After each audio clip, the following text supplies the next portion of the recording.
بسم اللہ الرحمن الرحیم۔ السلام علیکم۔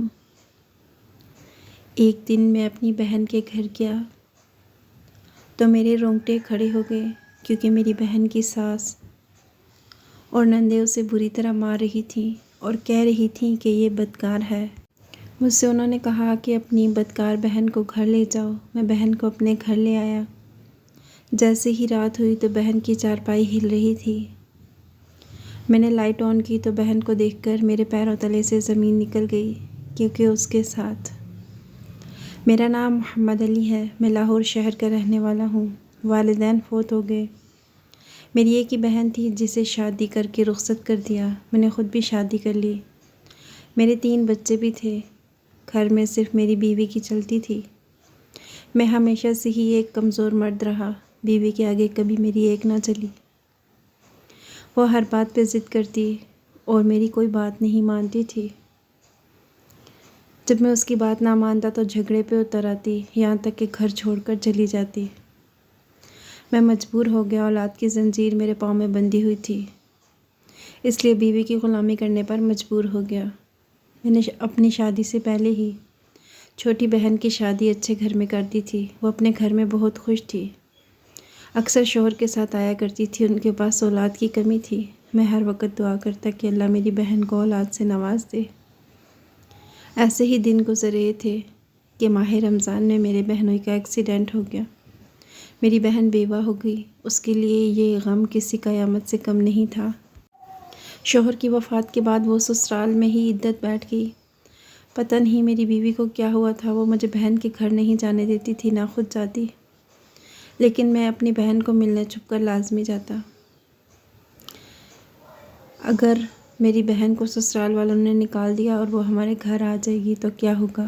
میری بیوی نے صاف صاف کہہ دیا کہ تم بہن سے رشتہ ختم کر لو اور اسے اس کے حال پر چھوڑ دو، یہ نہ ہو تمہارے گلے پڑ جائے۔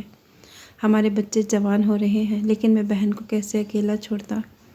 میں نے اسے بڑے لاڈ پیار سے پالا تھا۔ عید والے دن میں نے عید کی نماز پڑھی اور بیوی سے کہا میں قریبی دوست کو عید مل کر آتا ہوں۔ میری بیوی بہت تیز تھی، کہنے لگی جھوٹ بولنے کی کیا ضرورت تھی، تم سچ بھی تو بول سکتے تھے کہ بہن کو ملنے جا رہے ہو۔ میں عید کے دن کوئی بحث نہیں کرنا چاہتا تھا، اس لیے چپ کر کے بہن کے گھر چلا گیا۔ سارا راستہ میری آنکھوں سے آنسو بہہ رہے تھے۔ میں راستے میں لوگوں کو دیکھ رہا تھا جنہوں نے نئے کپڑے پہنے ہوئے تھے، اور میری بہن نے آج کے دن بھی نیا سوٹ نہیں پہنا ہوگا۔ میں نے مٹھائی کے بجائے تھوڑا سا فروٹ لیا تھا، اور بہن کے گھر خالی ہاتھ جانا مناسب نہیں تھا۔ ویسے بھی میری بہن کی ساس اسے غریبی کے طعنے دیتی تھی۔ اب تو اس کا شوہر بھی فوت ہو گیا تھا، جو اپنی بیوی کی سائیڈ لے کر ماں کو چپ کرا دیتا۔ خیر میں بہن کے گھر گیا تو وہاں ایک تماشا کھڑا تھا۔ میری بہن کا سارا سسرال جمع تھا۔ وہ لوگ میری بہن کو مار پیٹ رہے تھے۔ یہ دیکھ کر میری آنکھیں کھلی کی کھلی رہ گئیں۔ میری بہن کی ساس نے جو انکشاف کیا، میرا دماغ چکرا گیا۔ اس نے کہا رات کو تمہاری بہن کا عاشق چپکے سے اس سے ملاقات کرنے آیا تھا۔ میں نے خود تمہاری بہن کو رنگے ہاتھوں پکڑا۔ ابھی میرے بیٹے کو گزرے 1 مہینہ نہیں ہوا اور اس نے رنگ رلیاں منانا شروع کر دی۔ میرے بیٹے کی موت کی وجہ بھی وہی اس کا عاشق ہے، اس لیے اب میں اسے مزید برداشت نہیں کروں گی۔ میں نے یہ سوچ کر اسے گھر میں جگہ دی تھی کہ میرے بیٹے کی بیوہ ہے، لیکن اس نے ہماری عزت پر داغ لگا دیا۔ اسے اپنے ساتھ لے جاؤ۔ بہن کی ساس کی باتوں پر میں نے اپنی بہن کو حیرت سے دیکھا، جو بالکل خاموش کھڑی تھی۔ میں نے اپنی بہن کی ساس کو سمجھانے کی کوشش کی کہ آپ کو کوئی غلط فہمی ہوئی ہوگی، لیکن وہ ہمارے ہی خاندان پر کیچڑ اچھال رہی تھی۔ اس کا کہنا تھا کہ اس نے میری بہن فوزیہ کو کسی غیر مرد کے ساتھ خود پکڑا ہے۔ میں نے اپنی بہن کی طرف دیکھا تو اس نے خاموشی اختیار کر رکھی تھی، اور اس نے اپنی ساس کے الزام کو جھٹلایا تک نہیں تھا۔ میں نے فوزیہ سے پوچھا کیا تمہاری ساس سچ کہہ رہی ہے، لیکن وہ خاموش تھی۔ اس کی خاموشی اسے گناہ گار ثابت کر رہی تھی۔ اس کے سسرال والوں نے اس کا سامان میرے آگے پھینک دیا اور کہنے لگے اس بدذات کو اپنے ساتھ لے جاؤ۔ میں مرتا کیا نہ کرتا، ہاتھ پکڑا اور بہن کو گھر لے آیا۔ بیوی نے جب میری بیوہ بہن کو دیکھا تو خوب ہنگامہ کیا، کہنے لگی یہ اپنے شوہر کو کھا گئی ہے، اب اسے ہمارے گھر لے آئے ہو، اسے جاؤ اور واپس کر آؤ، وہیں رہے۔ اب میں اپنی بیوی کو کیا بتاتا کہ اس کی ساس نے اس پہ کیا الزام لگایا تھا۔ میں نے اپنی بیوی سے کہہ دیا یہ کچھ عرصہ یہیں رہے گی، پھر میں اس کی دوسری شادی کا بندوبست کر دوں گا۔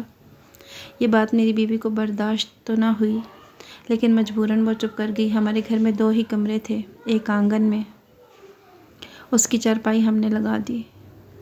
ایک کمرہ بچوں کے حوالے تھا۔ جب فوزیہ آئی تو اس کے لیے کوئی کمرہ نہیں تھا۔ میں نے بیوی سے کہا اسے بچوں کے ساتھ ایڈجسٹ کر دو، لیکن بچوں نے صاف انکار کر دیا، کہنے لگے کہ اسے اپنے کمرے میں رکھ لیں۔ میں بیوہ بہن کو اپنے کمرے میں کیسے رکھتا؟ اس لیے میری بیوی نے کہا فوزیہ کے لیے آنگن میں چارپائی ڈال دوں گی، آپ فکر نہ کریں۔ یہ بات مجھے اچھی تو نہیں لگی، لیکن گھر میں میری بیوی کی ہی چلتی تھی، اس لیے میں نے کچھ نہ کہا۔ فوزیہ بھی خاموش ہو گئی۔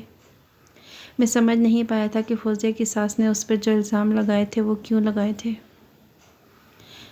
کیا فوزیہ کی ساس سچ کہہ رہی تھی؟ ان سوالوں نے مجھے بہت پریشان کر دیا تھا، مگر میں اس پریشانی کو اپنے چہرے پر آنے نہیں دیتا تھا۔ اگر میری بیوی کو اس بارے میں پتہ چل جاتا تو وہ فوزیہ کو آنگن میں بھی جگہ دینے کو تیار نہ ہوتی، اسے گھر سے نکال دیتی۔ میری بیوی نے سارے گھر کی ذمہ داری فوزیہ پر ڈال دی، باورچی خانے سے لے کر صفائی کا کام اس کے حوالے کر دیا، اور میری بیوی بے فکر ہو گئی۔ فوزیہ خاموشی سے سارے گھر کے کام کاج کرنے لگی، اسے میری بیوی کی فطرت کا اچھی طرح علم تھا۔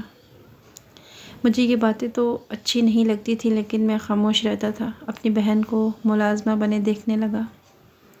ایک دن میں کام سے لوٹا تو میں نے دیکھا فوزیہ کے انداز کچھ مجھے ٹھیک نہیں لگے، جیسے شوہر کے مرنے کے بعد وہ آوارہ ہو گئی ہے۔ بیوی کے منہ سے بھی ایسی باتیں سنتا، وہ کہتی کہ یہ آوارہ ہے۔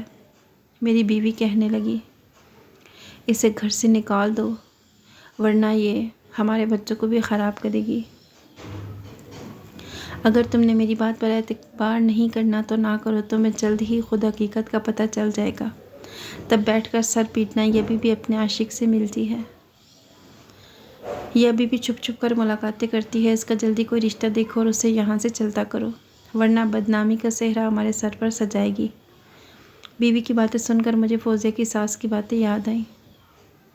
میں نے کہا اس کی عدت پوری ہونے دو، اس کی عدت سے پہلے شادی کا سوچ نہیں سکتے۔ میری بیوی زور سے ہنسی اور کہنے لگی تمہیں اس کی عدت کا خیال ہے، لیکن اسے اپنی عدت کی پرواہ نہیں، تم بیٹھ کر یہی سوچتے رہو اور وہ تمہارا منہ کالا کر کے چلی جائے گی۔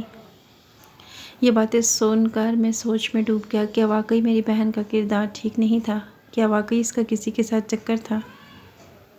میری بہن کی ساس اور میری بیوی ایک جیسی باتیں کر رہی تھیں، جبکہ میں نے وہ باتیں اپنی بیوی کو بتائی تک نہیں تھی کہ میں فوزیہ کو اس کے سسرال سے کیوں لایا ہوں۔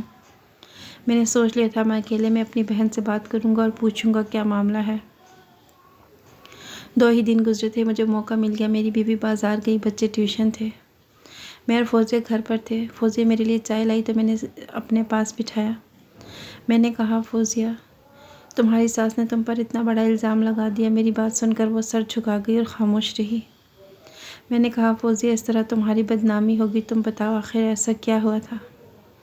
اس نے ایک نظر مجھ پہ ڈالی، اس کی آنکھوں سے آنسو بہنے لگے، پھر وہ اٹھ کر چلی گئی۔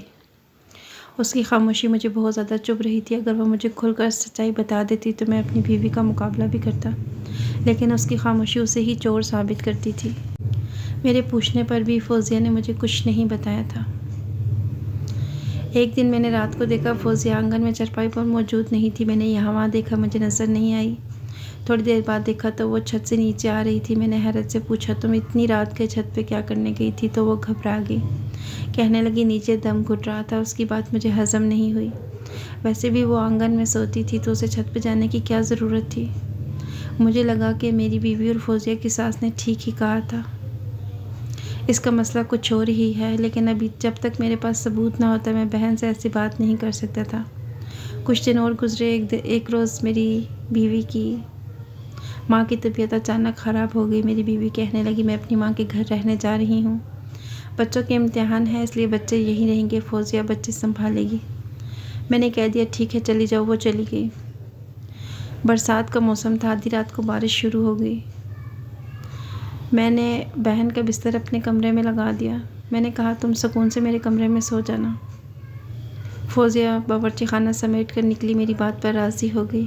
پھر میں نے رات کو فوزیہ کی چارپائی اپنے کمرے میں ہی ڈال دی۔ رات کو مجھے ایسے محسوس ہوا جیسے فوزیہ جاگ رہی ہو اور اس کی چارپائی ہل رہی ہو۔ کمرے میں مکمل اندھیرا تھا، اس لیے میں یہ سوچ کر خاموشی سے لیٹا رہا شاید اسے بھی میری طرح نیند نہیں آ رہی ہے۔ تھوڑی دیر ہلچل ہوتی رہی، پھر سناٹا چھا گیا اور مجھے بھی نیند آ گئی۔ اگلے دن صبح فوزیہ کی آنکھیں سرخ ہو رہی تھی، شاید جاگنے کی وجہ سے کچھ ایسا ہوا تھا۔ میں نے اس سے کچھ نہ پوچھا۔ اگلی رات بھی مجھے ایسے ہی محسوس ہوا، فوزیہ اپنی چارپائی پر کچھ کر رہی ہے، لیکن میں خاموش رہا۔ تیسرے دن مجھ سے رہا نہ گیا کہ فوزیہ اتنی رات کو کیوں جاگ رہی ہے، یہ کیا کرتی ہے۔ میں نے موبائل کی لائٹ جلائی۔ سامنے کا منظر دیکھ کر میں شرم سے پانی پانی ہو گیا۔ رات کے اندھیرے میں میری بہن اپنی چارپائی پر بیٹھی ایک سوکھی روٹی توڑ توڑ کر کھا رہی تھی۔ میں نے اپنی بہن کو اتنی سخت اور باسی روٹی کھاتے ہوئے دیکھ لیا تھا۔ میں اٹھ کر اس کے سرہانے گیا، وہ گھبرا کر اپنے دوپٹے میں روٹی چھپا گئی۔ میں نے دیکھا اس کے پاس بہت باسی روٹی تھی، وہ مجھ سے نظریں چرا رہی تھی جیسے اس کی چوری پکڑی گئی۔ اس نے کوئی بہت بڑا گناہ کر دیا۔ میں نے حیرت سے پوچھا، فوزیہ کیا ہے؟ اگر تمہیں بھوک لگی ہے تو ڈھنگ سے کھانا کھا لیتی۔ میری بات پر رو پڑی اور کہنے لگی، مجھ پر بھابھی نے تازہ کھانا کھانے کے لیے پابندی لگا رکھی ہے۔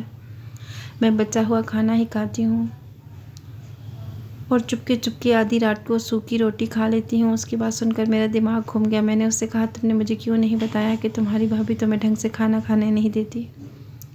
وہ کہنے لگی، دراصل بھائی میں نے یہ بات آج تک کسی کو نہیں بتائی۔ اپنے شوہر اکبر کے مرنے سے ایک دن پہلے ہی مجھے پتہ چلا تھا کہ میں امید سے ہوں۔ اکبر نے کہا تھا کہ وہ یہ خبر خود سب کو سنائیں گے، اس لیے میں نے کسی سے کچھ نہیں کہا۔ پھر اس کا ایکسیڈنٹ سے انتقال ہو گیا۔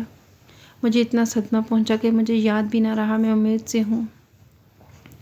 پھر جب کچھ دنوں کے بعد میں سنبھلی تو سسرال والوں کا رویہ میرے ساتھ اتنا برا تھا کہ میں چاہ کر بھی انہیں بتا نہیں سکی کہ میں امید سے ہوں۔ البتہ میری طبیعت کچھ خراب رہنے لگی۔ ہر وقت مجھے دم گھٹنے کا احساس ہوتا ہے۔ ایسے ہی ایک دن اچانک میں اپنے سسرال کی چھت پر گئی۔ مجھے نہیں معلوم تھا میری نند نے اپنے کسی عاشق کو ملنے کے لیے بلایا ہے۔ اتفاق سے میری ساس نے مجھے چھت پر جاتے دیکھ لیا، وہ میرے پیچھے چلی آئی۔ میری نند اندھیرے میں کہیں چھپ گئی، لیکن اس کے عاشق کے ساتھ انہوں نے مجھے دیکھ لیا اور مجھ پر بدکرداری کا الزام لگا دیا۔ میری نند نے اپنا یہ گناہ میرے سر ڈال دیا۔ میں کسی کو کچھ نہیں کہہ پائی، مجھے گھر سے نکال دیا گیا۔ جب میں یہاں آئی تو میں جانتی تھی اگر بھابھی کو اس بارے میں بتاؤں گی تو بھابھی میرا بوجھ اٹھانے کو راضی نہیں ہوگی۔ اگر اسے پتہ چل گیا کہ میں امید سے ہوں تو وہ مجھے ایبورشن کروانے کا کہیں گی اور اس کے بعد میری دوسری شادی کروا دیں گی۔ اس لیے میں نے یہ حقیقت چھپا لی کیونکہ میں اپنا بچہ کھونا نہیں چاہتی تھی۔ مجھے اکبر سے محبت تھی، یہ بچہ اس کی نشانی ہے۔ اب مجھے بے وقت بھوک لگنے لگی ہے، میرا دم بھی گھٹتا ہے۔ میں چھت پہ چلی جاتی ہوں، کبھی کبھی چھپ کر کھانا کھانے کی کوشش کرتی ہوں۔ آپ کو پتہ ہے پڑوس میں میری ایک دوست رانو رہتی ہے، میں نے اسے اپنے حاملہ ہونے کا بتا دیا۔ جب بھابھی مجھے کچھ کھانے کو نہ دیتی تو وہ مجھے کچھ کھانے کو لا دیتی۔ بھابھی کو لگتا ہے کہ میں چھپ کر کسی سے ملتی ہوں۔ وہ کوئی اور نہیں، رانو ہے جو میرے لیے کھانے کا انتظام کرتی ہے۔ میں یہ بات آپ کو اس لیے نہیں کہہ سکتی تھی، اگر میں یہ سچائی آپ کو بتاتی تو آپ کا گھر خراب ہو جاتا۔ میری وجہ سے آپ بھابھی سے جھگڑا کرتے اور بھابھی کی تو عادت ہی ایسی ہے، وہ گھر چھوڑ کے چلی جاتی۔ میں نہیں چاہتی میری وجہ سے آپ کا گھر ٹوٹ جائے، اس لیے میں خاموش رہی۔ میں رات کو سوکھی روٹی تکیے کے نیچے چھپا لیتی ہوں، پھر جب رات کو بھوک لگتی ہے تو کھاتی ہوں۔ فوزیہ رونے لگی۔ میں نے آگے بڑھ کر اپنی بہن کو سینے سے لگا لیا، میں بھی قابو کھو بیٹھا تھا۔ میں بھی پھوٹ پھوٹ کر رونے لگا۔ مجھے معلوم نہیں تھا کہ میرے ہی گھر میں میری بہن پر کیا ظلم ہو رہا ہے۔ اس نے اتنی بڑی سچائی مجھ سے چھپا رکھی تھی جو شاید اسے پہلے ہی بتا دینی چاہیے تھی، مگر وہ مجھ پر اعتبار کیسے کرتی۔ اس کے بیوہ ہونے پر میں اسے اس کے سسرال والوں کے رحم و کرم پر چھوڑ آیا تھا۔ اب جب اسے گھر لایا تھا تو مجبوری میں لایا تھا اور گھر میں بھی تحفظ نہیں دے سکا تھا۔ میں نے کبھی اپنی بہن سے نہیں پوچھا کہ اسے کسی چیز کی ضرورت تو نہیں ہے۔ میں نے اسے گھر لا کر اس کی طرف سے آنکھیں بند کر لی تھی، یہ جانتے ہوئے بھی کہ میری بیوی کا رویہ اس کے ساتھ کیسا ہے۔ میں نے اس سے کبھی دو بول محبت کے نہیں بولے تھے۔ مجھے اپنی کوتاہی کا احساس ہو گیا۔ میں نے اس سے وعدہ کیا کہ میں اس کا بہت خیال رکھوں گا، میں خود اس کے بچے کی ذمہ داری اٹھاؤں گا۔ میں نے فیصلہ کر لیا تھا جب میری بیوی آئے گی تو اس سے دو ٹوک بات کروں گا۔ اگر وہ میرے ساتھ رہنا چاہتی ہے تو اسے میری بہن کو بھی عزت اور محبت دینا ہوگی، ورنہ وہ اپنے گھر واپس لوٹ جا سکتی ہے۔ ایک ہفتے بعد میری بیوی گھر آئی تو میں نے اسے اپنے سامنے بٹھایا، اسے بتایا کہ فوزیہ امید سے ہے۔ یہ سن کر وہ غصے میں آ گئی، کہنے لگی، ایسا ہے تو یہ بچہ ضائع کروانا چاہیے، اس کے بچے کی ذمہ داری کون اٹھائے گا؟ ایک بچے کی ماں سے تو کوئی آسانی سے شادی بھی نہیں کرتا۔ میں نے غصے سے اپنی بیوی کو دیکھا اور کہا، مجھے اب دنیا کی پرواہ نہیں، میں وہی کروں گا جس میں میری بہن کی خوشی ہے۔ وہ اپنا بچہ رکھنا چاہتی ہے تو مجھے کوئی حق نہیں پہنچتا کہ میں اس کی زندگی کا فیصلہ کروں۔ یہ گھر میرے ماں باپ کا ہے اور اس پر فوزیہ کا بھی حق ہے۔ میرا سخت رویہ دیکھ کر میری بیوی خاموش ہو گئی۔ پہلی دفعہ میں نے اس سے اس لہجے میں بات کی تھی۔ میں نے اس سے کہا، تمہیں فوزیہ اور اس کے بچے سے پریشانی نہیں ہوگی، میں اوپر چھوٹا سا پورشن بنوا کر فوزیہ کو دے دوں گا، اور نہ ہی وہ تمہاری ملازمہ ہے اور نہ ہی تم پر اس کی خدمت فرض ہے۔ تم اپنی زندگی گزارو اور وہ اپنی زندگی گزارے گی۔ جب اس کے لیے کوئی مناسب رشتہ آئے گا تو میں اس کی شادی کروا دوں گا۔ یہ کہہ کر میں نے بات ختم کر دی تھی۔ فوزیہ جو دور کھڑی تھی اس کے چہرے پر سکون آ گیا تھا، کیونکہ میری بیوی میرے غصے والے رویے کی وجہ سے بالکل خاموش تھی۔ وہ جان گئی تھی کہ اب اس کی دھمکی مجھ پر نہیں چلے گی۔ اس دن کے بعد سے میری بیوی کا رویہ میری بہن سے اچھا ہو گیا۔ میری بہن نے ایک بیٹے کو جنم دیا، گھر میں بالکل سکون تھا۔